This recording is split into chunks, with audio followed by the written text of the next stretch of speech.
I'm not sure if ngayon lang to, pero guys, ang tahimik. No? This is a different scene versus in Hongdae, Myeongdong. Ay, may mga pinapasukan pang ali. Mas maraming ganap at kainan, cafes, dito sa likod ng Garusugil. Pag pumasok kayo sa mga streets, iba pang streets, ito yung makita ninyo.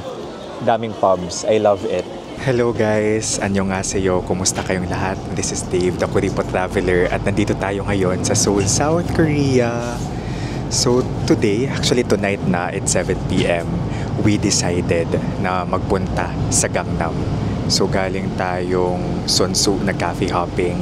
Naisip ko kasi na never pa tayo nag-Gangnam at night. Never pa natin siya na-experience. So this is the perfect time to go there. So that's an upscale area. Yung pinaka-social na area dito sa Seoul, Gangnam. Maulan today, so nag-cafe hopping lang talaga tayo kanina. Punta muna tayo sa Garusugil Road.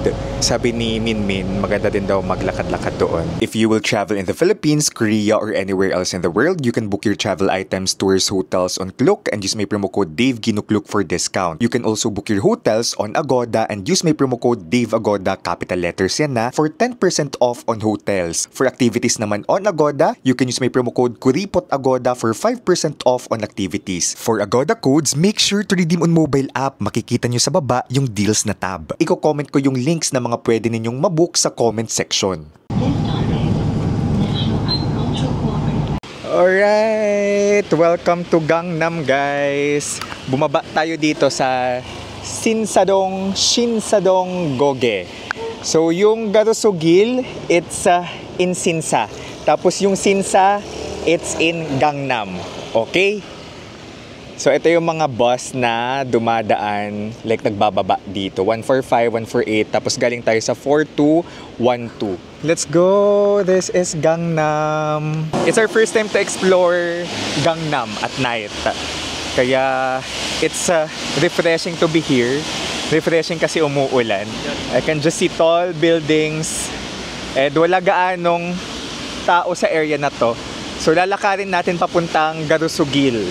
At least guys, yung ulan ngayon ay hindi buhos talaga. Parang ang ganda ng pagkakapatak ng ulan. So magbitbit talaga tayo ng payong kapag pupunta tayo dito ng summer. Summer is June to August talaga. So ngayong June pala, tama, ngayong June nag-experience pa rin tayo ng lamig. Kaya buti may bitbit tayong jacket. Kasi expectation ko sa June ay, yung payong ko. My God! Expectation natin sa June, nagpunta tayo dito June 12, mainit, pero nung gabi lumalamig pa. So ngayon medyo malamig kasi umuulan. So tara, punta tayo sa Garusugil. Yan yung isa sa mga famous streets dito sa Seoul. So it's also known as the Artist Street. According to what I read online, and na-share na rin ni Minmin, maraming cafes, maraming boutiques din doon, like it's organized. And then, may mga puno-puno doon and it's really famous for autumn. So, sana makabalik tayo dito sa Korea ng autumn because it's my favorite season of all time. Tara. Ay, ang ganda naman ng building na yan. Napaka-posh. Ay, eto na, yung Garusugil. Uy, ang ganda niya. May paano, Pampasko. June pa lang, papasko na sa Korea, Parang Christmas lights. Kinabog yung Pilipinas. So nagulat yung Korean friends ko, sabi ko sa kanila, kasi gusto din nila mag-Philippines. Yung Korean teammates natin nakasama kahapon. Kasi sabi ko, we celebrate Christmas the longest in the world. Diba? From September to December, gulat sila. Pero nauna pala sila, Just. Ayan, nandito na tayo sa Garusugil. Yan. So, maganda daw dito kapag autumn. Yan, kapag autumn. Tapos nakilera yung mga puno. Meron pala ditong art box. Isa din yan sa mga famous na bilihan ng kung ano-anong stuff. Art box. Wala gaanong tourist. Wala gaanong tourist sa area na to. So, gusto nyo ng mas less touristy area, I think this one. Kasi for sure ngayon, kahit umuulan sa Myeongdong or sa Hongdae, dami pa ring tao niyan. Tara, pasok tayo sa Artbox, guys. Kasi naghanap ako ng SD card. Paubos na yung memory ng SD card ko. Let's go. Oh, may yellow umbrella dito, oh. Pero hindi matingkad yung pagkakadilaw niya. Magkano kaya ang yellow umbrella? 12,801. Nasa 538 pesos. Grabe naman yung payong. And syempre mas mahal yung malaki. Ito, 14,501. 606 pesos. Ito yung mga SD card, guys. Kaso, sinearch ko online, parang hindi ito hindi siya perfect for DJI, yung gamit kong camera ngayon. Ang sad. So, nasa around 1,000 plus to. 24,900. Ito, 24,900. Sayang. Oh my goodness, Haikyuu. Fan ako ng Haikyuu, guys. Yan yung favorite kong anime. Kasi nakaka-inspire. May toys din pala dito para sa mga pamangkin at inaanak ninyo. Mga display, cute stuff. Oh my goodness, Spy Family. May mga anime stuff dito. Ito, Jujutsu Kaisen. Wow. May mga earphones din pala dito, just in case mawalan kayo ng earphones, okay? Buti hindi malakas yung ulan. Ambon na lang. This is Gangnam. Yan, may Adidas. May stereotype yung Gangnam, di ba? Hindi lang naman stereotype. Pero di ba, na-associate natin yung Gangnam sa pagiging mahal and upscale. Ang pinupuntan lang talaga natin sa area na to ay yung Starfield Library. Nasa Gangnam din pala yung mga entertainment buildings. Nung first time natin sa Korea, yun yung ginawa natin. Nag-entertainment building hopping. May nakita tayo ditong rolling pasta. Famous din itong rolling pasta for their affordable pasta. Tingnan natin later. Ngayon lakad muna tayo. Di ko sure if close na yung H&M na to, pero walang tao. Grabe, this is a different scene versus in Hongdae, Myeongdong. Diba? Lakad-lakad lang tayo dito. Ay, may mga pinapasukan pang ali. So, hindi lang yung garusugil.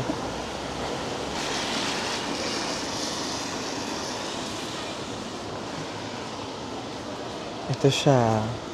Mga boutiques. Ayan, yung mga damit. Ang dami sa Korea talaga ng mga boutiques. I think Korea, it's really a shopping heaven para sa mga mahilig mag-shopping. Like from those who are mahilig sa mga ukay, just like me, kasi mayroon namang Dongmyo Flea Market. Para sa mga mid, yung mga mid prices, and sa mga upscale, yung mga mahal na shopping. Ang bango. May mga brands dito na ngayon ko lang nakita. Yung Arket. Guys, ang tahimik. No? Naghahanap ako ng area na ito may Apple Store. May tao naman. It's 8 p.m. So this area, I'm not sure if ngayon lang to, pero garusugil, it's not for me. Close na agad yung mga alas 8. Siguro mas buhay ito kapag may araw. O, diba? Closed. Hindi ito masyadong matao na area. Meron ditong interesting. Oops. Sorry. May interesting dito. Grabe naman si ate, di nakapayong. Handa ba kayo magkasakit? Adult only lounge and pub. Ano kayang meron dito?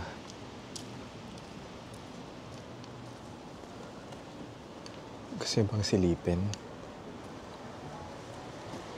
Ayoko. This is not for me. This is not for me, guys. Look. Close na. Alas 8 pa lang. Nakakapanibago. Tara. I think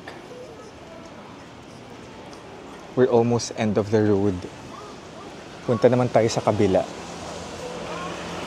just to explore. I think mas ma-appreciate ko talaga yung Garusugil kapag autumn. Lalo na yung ganyang walang katao-tao masyado. Masosolo ko yung street. But of course, I think kapag autumn, mas maraming tao dito. Ayun. Feeling ko very picturesque talaga yan kapag autumn season. Uy, this is nice. Cafe. Oh yeah, this is nice. Ooh. Volkswagen. Oh, parang mas gusto kong side na to. Like, hindi ito yung Garusugil, ah. Uy, ang ganda naman ng cafe. Napaka-chill. Yeah. Ito may kainan dito. Pero parang gusto kong itry yung rolling pasta. Ah, okay. Nasa likod ng Garusugil yung mga coffee shop. Yung mga gem ay gem talaga. Nandito sa likod. Abico curry. Shucks, ang sarap naman yan. Grilled beef, soy sauce, bulgogi. So, walang nakalagay na price. Magkano kaya? Walang mga price. Ito may 7-Eleven. Restaurants. Alam niyo naman ako guys, kung kilala niyo ako, nabubuhay ako sa crowd. Like kapag maraming tao. Ganun akong tourist. Usually doon ako nabuhay. Pero of course, I also appreciate places where I can feel peace. Daming pasta places dito. Ella, eh. I like it better here. My Little India. Grabe naman si Jenny, oh. Girl, same kaming naka-yellow umbrella. It's a vibe. Are we meant to be? Ito may Onitsuka. For shoes lovers dyan. Famous yung Ben's Cookies na yan. Tapos meron ditong madaming tao sa loob. Together, we can get together and I'm not a better. Girl, nakapag-Korea ka ba talaga kung hindi ka nakakita ng photo booth? Promise till the day. Char. Norebang, oh. Guys, masaya mag-Norebang sa Korea. Na-experience ko na siya one time. Tara, lakad pa. Sakit na ng paa ko, nakakaloka. Kasi nung nagpunta tayo sa DMZ, grabing hike yun. I mean, sa loob ng tunnel, paakyat. Kailangan talaga ng warm-up. So generally, kapag magta-travel kayo and you're just like me, na... Ganda ng song. If you're just like me na kuripot traveler at palakad-lakad lang, mag-warm up kayo, okay? I-practice na yung mga paa nyo. Pak! Grabe, oh. Mapangahas. Calvin Klein. May picture kaya dito si Ruwon. Di ba ambassador na rin siya? Ang ganda nito, guys, oh. Look. This is very futuristic. The architecture. It's very futuristic. Charing. It's called GM Coffee. Shin Salonge. Ang ganda. I love it. I love the vibe. Mas maraming ganap at kainan to, cafes, dito sa likod ng Garusugil. Okay, so kung magagangnam kayo, punta din kayo sa likod ng Garusugil, okay? Diyos ko Lord talaga, si Byun Woo-sok, everywhere. Pogi. Siya yung celebrity ngayon na kahit saan makikita mo. Nag-Korea ka ba talaga kung hindi mo nakita si Byun Woo-sok? Norebang. O, diba nabasa ko Norebang? Kung ako sa inyo guys, aralin nyo na mag-Korean. Okay? Kahit yung pagbabasa lang, kaya nyo siyang ma-learn in 1 hour. No joke. 1 to 2 hours. Yung pagme-memorize ng Hangul or yung letters nila. Alphabet. Uy, dito din. Ang ano din dito, ang vibrant. I mean, ang daming pubs. Nakakatuwa. Yan. Sumisilip na naman siya. So yung Garusugil guys, yun yung medyo boring. Pero kapag lumabas-labas kayo sa gilid-gilid, pag pumasok kayo sa mga streets, iba pang streets, ito yung makita ninyo. Daming pubs. I love it. It's Friday night and this is how Gangnam looks like. Chosun pub siya. Ayan, magkakaibigan, magbabarkada, magjojowa. May Yugane din dito. Oh. Yugane, it's my favorite. Ang daming Japanese resto dito. May iba dito na parang gusto kong kainan, pero pag tinitingnan ko yung menu, girl, ano siya, naka-Korean. So, di ko siya mag-gets. Just like this. Loko. Walang English version. Although, pwede naman natin gamitin yung Google Translate. Alam nyo yun. Kapag itapat yung camera nyo, automatic siyang mag-translate. Gusto ko nitong bulgogi pilaf. Tara! Sayang yung rolling pasta. Close na yung rolling pasta. Nakakairita. Final na. Dito na tayo.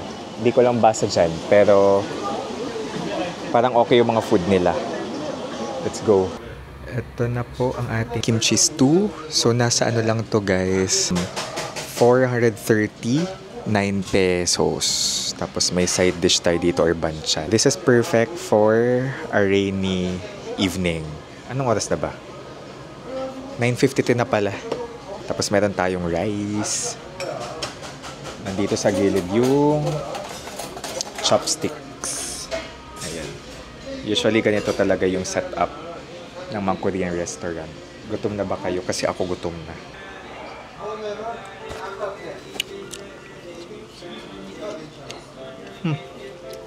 Ang init. Pero ang sarap. Hindi naman siya manghang. Ang healthy nito guys. I'm proud of myself. Mama will be proud of me. Make your mama proud. MYMP. Kain tayo ng gulay. Alright. Stomach full. Yung rice ay mga 40 pesos. 41, 42 pesos. 1,001. Yan. Sarap. Tara. Punta na tayo sa station kasi babalik na tayong Hongdae. Let's go. Ang ganda dito, no? I mean, ang aliwalas. I love it. Guys, ang yaman ng Gangnam. Tingnan nyo naman. Amazing. Meron silang mga charging station dito.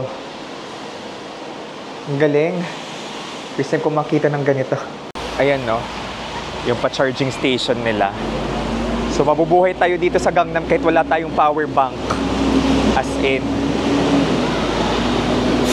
we've arrived dito sa Shinsa Station.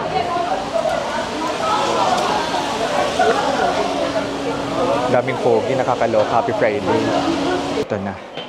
Up Gujong bound tayo, guys. Up Gujong bound. Alright. Dito ko na-close yung vlog natin, guys. Kasi gusto ko lang din ipakita sa inyo yung itsura ng subway station nila. Although pare-pareho naman. Diba? Wala lang. Gusto ko lang masama sa vlog yung subway station. Gusto ko siya dito i-close. And yun, this is Gangnam at night. Maulan ngayon and super perfect nung dinner natin kanina na nag-tuna tofu stew tayo. Kung tuna kimchi tofu stew or na-mix ko ba yung pangalan mo. Pero yon. And then lakad-lakad. Ang saya lang maglakad dito sa Korea kahit umuulan. Although medyo pagod na yung paa ko. But we've always been, soaking it all in. Shit, may cutie. So lagi naman nating ang pogi naman ito. My gosh, pang Korean actor, nakakaloka. So, ayun dumaan. Oh my God. Himlay. Dami din cutie dito sa Gangnam. So ayun, para maiba lang, 'di ba? Para ma-experience natin yung other side of Seoul na hindi puro Hongdae, Myeongdong, nagpunta ko dito. It's the first time that I experience the night here in Gangnam. Anong thoughts niyo sa Gangnam? You can comment down below. So this is Dave, guys, the Foodie Po Traveler here from Seoul, South Korea. Let's live our best lives. Bye-bye!